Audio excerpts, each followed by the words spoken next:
შემეცნებით საგანმანათლებლო პროექტი რადიო კინო სადდება სტუდია კოცის ბაზაზე. პროექტის ხელმძღვანელი კობა ცხაკაია. პროექტის რედაქტორი ნინო ჩხიკვიშვილი.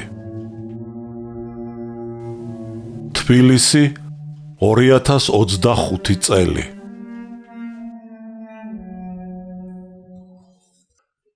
ალექსანდრე ქუთათელი, პირისპირ, რომანი 2 ტომად და 4 წიგნად.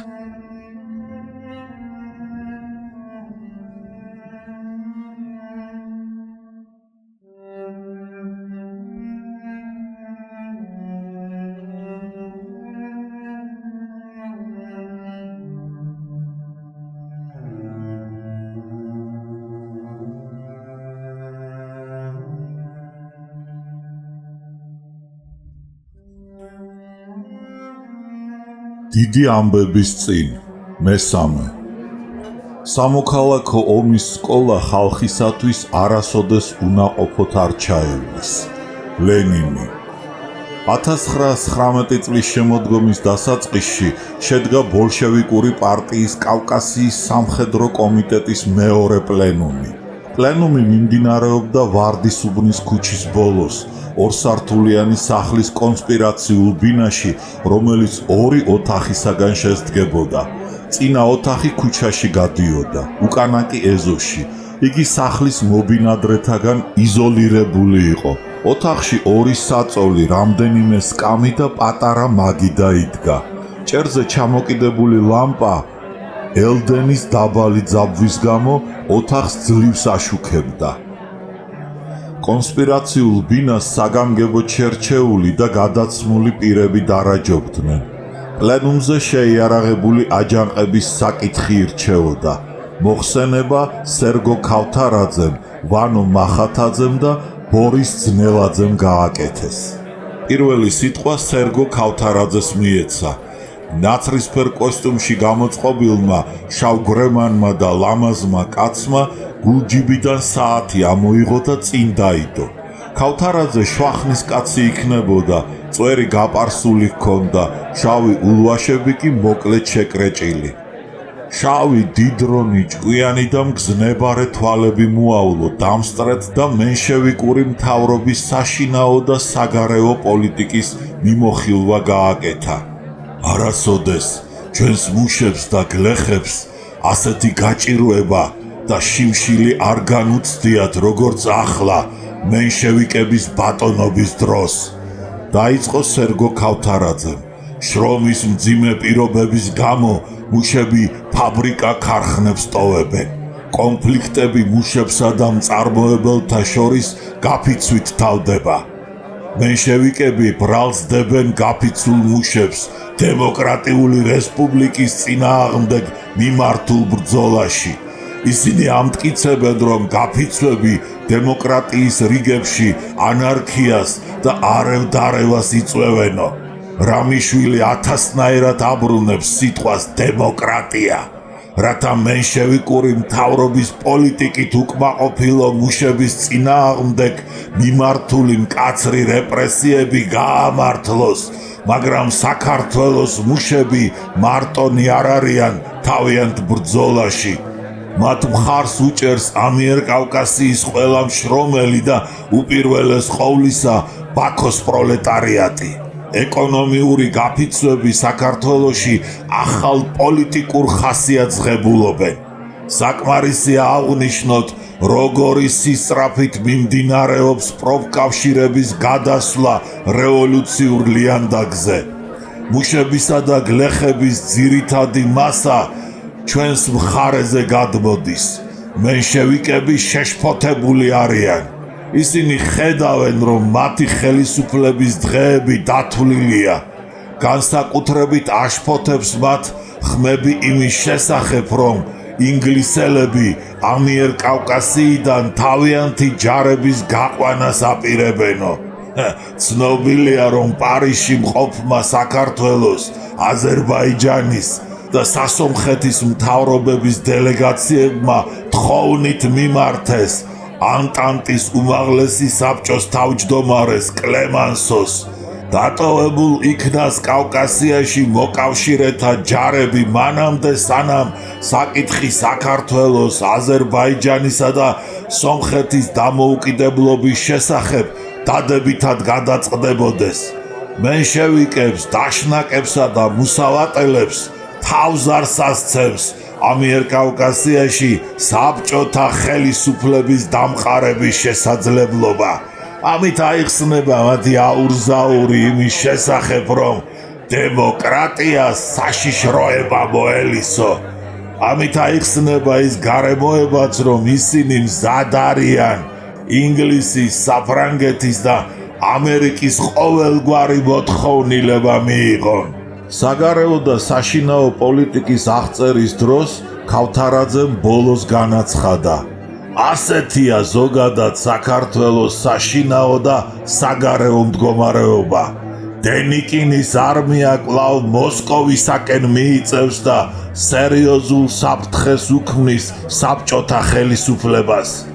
მეორე მხრივ, არახელსაყრელი პირობები იქმნებიან დენიკინისათვისაც მის ზურგში ამიერკავკასიაში გამეფებულმა სიღატაკემ, შიმშილმა, მეურნეობის დაშლამ, მუშებისა და ყველა მშრომელის უკიდურესი უკმაყოფილება გამოიწვია.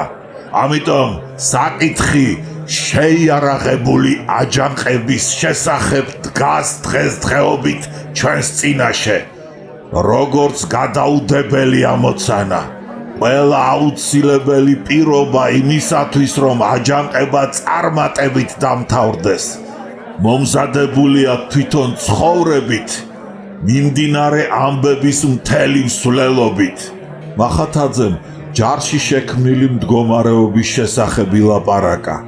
როგორც ქავთარაძემ, აგრეთვე მახათაძემაც შეიარაღებულ აჯანყებას დაუჭირა მხარი. ვანომ განაცხადა: თბილისში და საქართველოს სხვადასხვა ქალაქში დაბანაკებული ჯარის, ასევე მეზღვაურების ძირითადი მასა აჯანყებას ემხრობა. აჯანყება დროული და მიზანშეწონილია. კომკავშირის შესახებ მოხსენება ბორის ძნელაძემ გააკეთა. ბაქოში შედგა ამიერკავკასიის ახალგაზრდობის კომუნისტური კავშირის ორგანიზაციები. პირველ ყრილობაზე არჩეულ იქნა კომკავშირის ამიერკავკასიის კომიტეტი და გამოტანილ იყო გადაწყვეტილება ამიერკავკასიის ყველა კომკავშირული ორგანიზაციის რუსეთის კომკავშირთან გაერთიანების შესახებ. ბორის ძნელაძე საქართველოს კომკავშირის ორგანიზატორი და მისი სულისჩამდგმელი იყო. მის გამოსვლას პლენუმზე ყველა დიდი გულისხმობით უსმენდა. ბორის ძნელაძე შვატანის ჭაბუკი იყო, შავი გიშრისფერი, გვერდზე გადავარცხნილი თმა აჩენდა მის მაღალ, ფართო და ფიქალ შუბლს, რომელზედაც ზეგადაშლილი ხშირი წარბები გაწოლილიყვნენ. ფრენჩის მაგვარი ჯიბეებიანი შავი ხალათი, გალიფე და ჩექმები ეცვა. იგი ჯარისკაცსა ჰგავდა. თელს მის არსებაში უმციკლო ადამიანი, შემმართებელი მებრძოლი იგრძნობოდა. ისე როგორც ვანო მახათაძე, ბორის ძნელაძეც ხარბად ეუფლებოდა მარქსისტულ ლენინურ მსოფლმხედველობას და დაჟინებით შეუპოვრად შრომობდა და იბრძოდა, რათა თავისი ეპოქის მოწინავე იდეების თავდადებული მსახური გამხდარიყო. ისინი ბოლშევიკური იდეურობის, პრინციპულობის მაგალითს წარმოადგენდნენ. მათში ხელშესახები იყო სიახლის გრძნობა, ბოლშევიკური ზნეობა და ხალხის წინაშე სამსახურის უდიდესი პასუხისმგებლობა. კომკავშირული ორგანიზაციები არსებობენ საქართველოს თითქმის ყველა ქალაქში, ამბობდა ბორის ძნელაძე.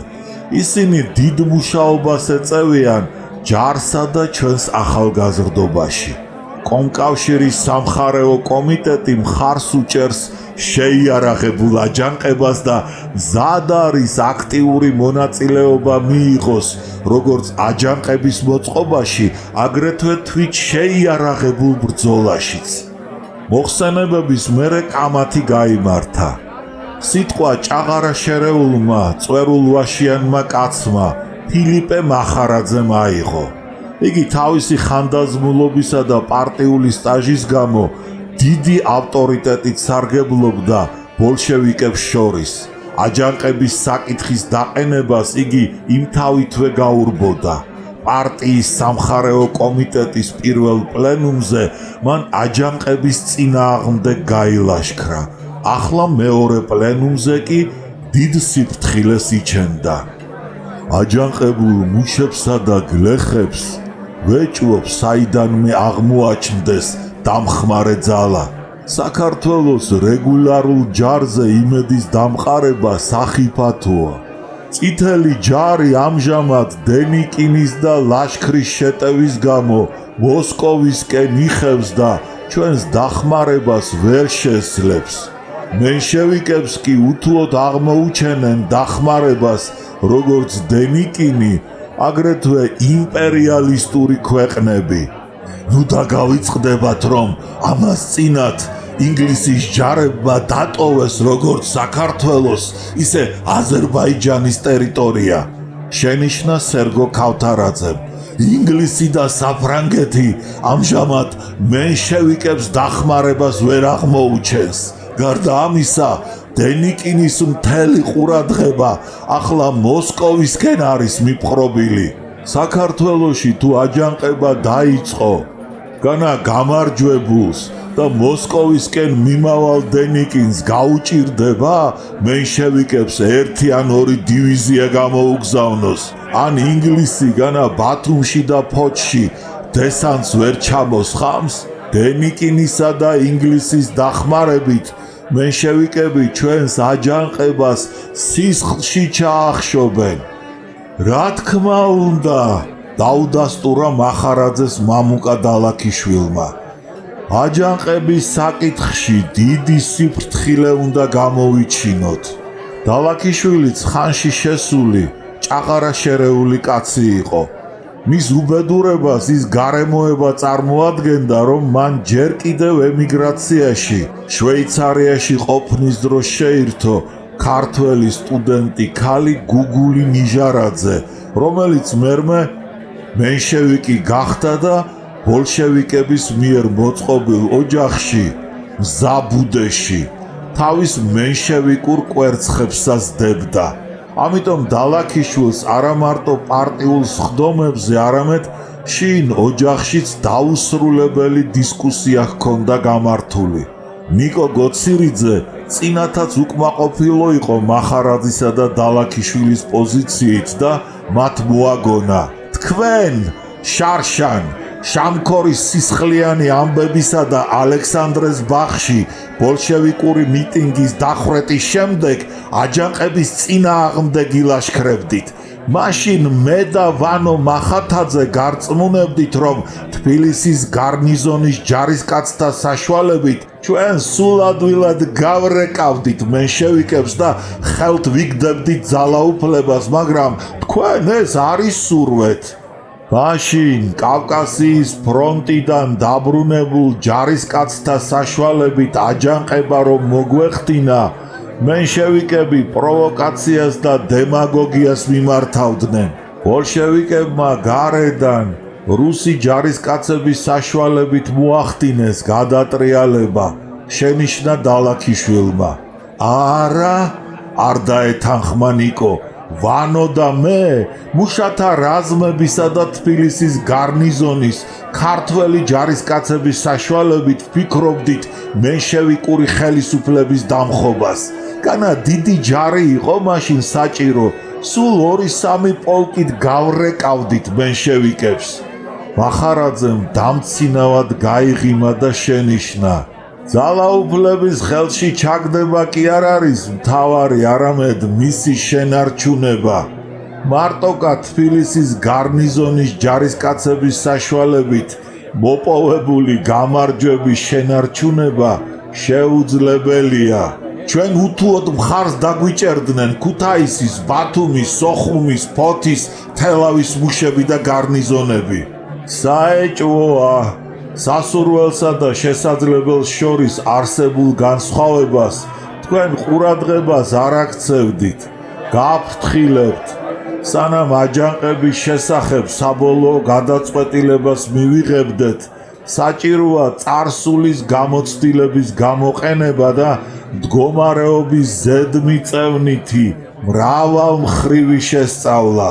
ჩვენ ვითვალისწინებთ იმ გამოცდილებას, სიტყვა გააწყვეტინა ბორის ძნელაძემ, აჯანყებისათვის მზადების დროს ჩვენ კარგად გვახსოვს სამოქალაქო ომზე ლენინის მითითება იმის შესახებ, რომ სამოქალაქო ომის სკოლა ხალხისათვის არასოდეს უნაყოფოდ არ ჩაივლის, რომ იგი მუშებსა და გლეხებს ბევრ რამეს ასწავლის.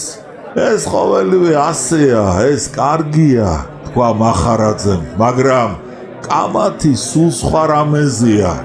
რა თქმა უნდა, სამოქალაქო ომის სკოლა სასარგებლო სკოლაა, მაგრამ იგი აუცილებელია ისეთი ხალხებისათვის, რომელთაც რევოლუციური ბრძოლის საკმარისი გამოცდილება არ გააჩნიათ. ჩვენ კი 905 წლის რევოლუცია გამოვიარეთ. ნუ დაგავიწყდება ჩამქორის ტრაგედია და 10 თებერვლის სისხლიანი დღე. მე ვაცხადებ, არ უნდა ვიწყებდეთ ბრძოლას, თუ იგი იმთავითვე განწირულია. საკითხი ჩვენს მიერ ყოველმხრივ შესწავლილია. გათვალისწინებულია 905 წელიც, ჩაება კამათში ვანო მახათაძე. ყველა წინაპირობა არსებობს იმისათვის, რომ აჯანყება გამარჯვებით დამთავრდეს.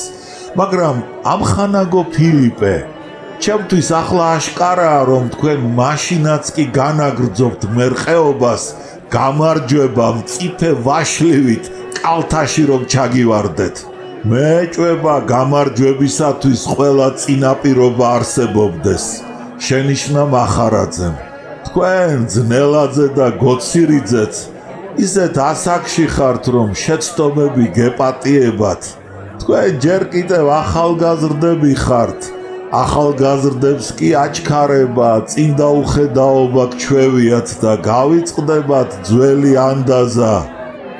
აჩქარებითა სოფელი არავის მოუჭამია და ვინც რომ აჩქარებულა, მას მალე დაუნანიაო. მე ძლიერ ვწუხვარ, რომ ჩვენ შორის მიუგოვანონ, ჯერ კიდევ მოიპოვებიან გაუბედავი, უხერხემლო, ჩეხოვის ერთ-ერთი გმირის მსგავსი ადამიანები, რომლებიც ყველაფერს დაუსრულებლად სწონიან, რომელთაც ერთი გარკვეული გადაწყვეტილების გამოტანა არ ძალუცთ. ისინი მუდამ მერყეობენ, ხშირად მარჯვნივ მიდიან და ხელს გვიშლიან, როდესაც ჩვენ ახალგაზრდები მიმართა ვანომ დალაქიშვილს და მახარაძეს. საყვედურს გეუბნებით, თქვენ ბრაზდებით, გტუქსავთ და პარტიული სტაჟით და ხანდაზმულობით იკვეხნით. ან კიდევ დაგვრცინით და ძველ ანდაზებს გვიკითხავთ.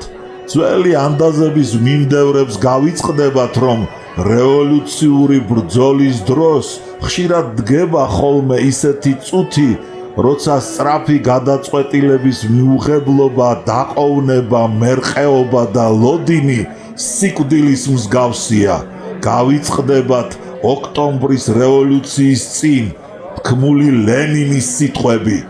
მახარაძე და დალაქიშვილი ღელავდნენ და ჭაღარა შერეულ წვერულვაშზე მალიმალ ისვამდნენ ხელს, მაგრამ უმრავლესობა ვანოს მიემხრო.